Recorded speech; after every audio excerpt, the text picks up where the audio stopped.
Issues including Scotland's fiscal future are to be highlighted on the election trail.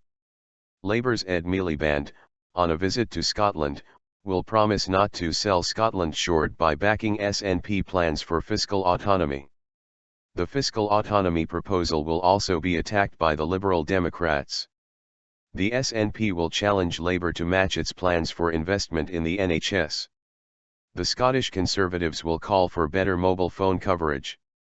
Full fiscal autonomy will be put under the microscope by Labour leader Mr Miliband when he travels to Edinburgh to campaign alongside Scottish Labour leader Jim Murphy. Mr Miliband will say he would never sell Scotland short by backing the SNP plans, which he will argue would leave a £7.6 billion hole in Scotland's finances that would need to be filled with more taxes on working people or more borrowing. Meanwhile, Scottish Liberal Democrat Deputy Leader Sir Malcolm Bruce will criticise the SNP's backing for fiscal autonomy when he attends an Age Concern coffee morning in Cupa along with the party's North East 5 candidate Tim Brett.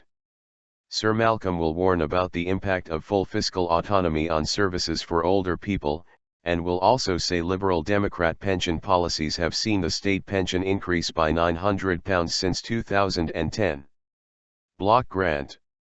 Full fiscal autonomy would see Scotland no longer receive a block grant from Westminster, with the country instead having to raise sufficient resources to cover all its public spending. The SNP will be campaigning in Stirling, where leader Nicola Sturgeon will say her party's plan to invest in growth would free up resources to allow Scotland's NHS budget to increase by a total of £2 billion by 2020, as part of an overall proposal to increase NHS spending across the UK by £24 billion, £9.5 billion above inflation. She will call for Labour to step out of the shadow of the Tories and do the right thing for the NHS in Scotland and across the UK. Ms Sturgeon said in TV debates earlier this week that SNP MPs at Westminster could vote for full fiscal autonomy for Scotland as early as next year.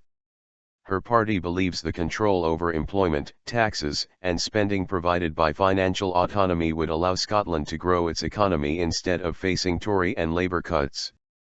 Elsewhere, Scottish Conservative leader Ruth Davidson will be in Biggar in South Lanarkshire, where she will meet local residents and businesses who she says will benefit from a deal to improve mobile phone coverage in rural areas.